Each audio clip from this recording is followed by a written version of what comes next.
Hello, Townships, and welcome back to the 1308 Report brought to you by the Ohio Township Association.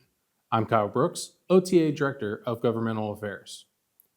Today, we're taking a closer look at township property tax levies. We'll discuss the different types of levies and then deep dive into the May 2025 election and see how township issues fared. Ohio's townships serve approximately 35% of the state's population, providing fire and EMS, police, road maintenance, and park upkeep, and more. But unlike other forms of government, townships have very limited funding options. The primary tool, property taxes. And most of that funding comes from voter-approved levies. So, when a levy is on the ballot in a township, it's about keeping core services running. Property taxes come in two forms. Inside millage. Unvoted and capped at 10 mills statewide, shared across local governments. Townships typically receive a small portion, usually 1.5 to 2.5 mills, used for general operations, road work, and in some areas, local health districts. Outside millage requires voter approval and funds essential services like fire, EMS, and police. Due to state law, these levies are subject to reduction factors to prevent inflationary tax increases. Now let's talk about the different types of levies township uses. Additional levies, or new levies, are just what they sound like. Brand new levies for growing services or new community needs. Renewal levies keep existing levies going at their current rates. Replacement levies also continue existing levies, but resets a reduction factor, restoring the levy back to the original millage. Both renewal and replacement levies can come with an increase or a decrease. All right, now let's talk about the election.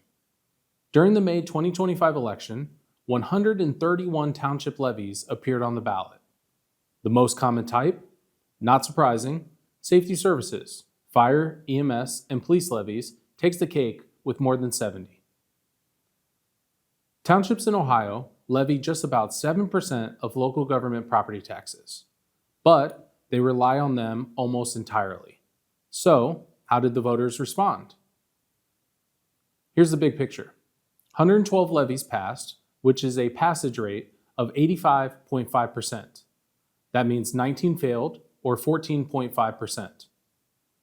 It's worth noting that this is lower than previous May election cycles. In 2020, 96.5%. In 2021, 92.5%. And in 2023, 94.5%. Let's break it down by levy type. 41 additional levies were on the ballot, 28 passed, 13 failed. 57 renewal levies, 55 passed, 2 failed. 10 renewal levies with an increase, 9 passed, 1 failed. 19 replacement levies, 16 passed, 3 failed. 3 replacement levies with an increase, all passed. 1 replacement levy with a decrease, passed. So, what does this tell us? That voters generally support township levies, especially when they understand what the money is being used for. But as inflation, service demands, and reduction factors affect revenue, clear communication and trust are more important than ever to secure voter support. Townships are efficient. They account for just 3% of public spending and 4.8% of taxes statewide. Yet, they provide frontline services that directly affect quality of life. When a township levy is on the ballot, residents aren't just checking a box. They're deciding whether your community has safe roads, reliable emergency response, or a maintained cemetery. So, the next time a levy is on the ballot, the question isn't, how much is it? It's, what will it do for your community? Because property taxes should work as hard as you do, and at the township level, they do. That's your 1308 report on the May election results and how township levies shape the services you rely on every day. For more information, visit our website and subscribe to the OTA's legislative alerts. Also, don't forget to like and subscribe to our YouTube channel to stay connected. Thank you for all that you do for Ohio's townships, and we'll see you back here next week on the 1308 Report.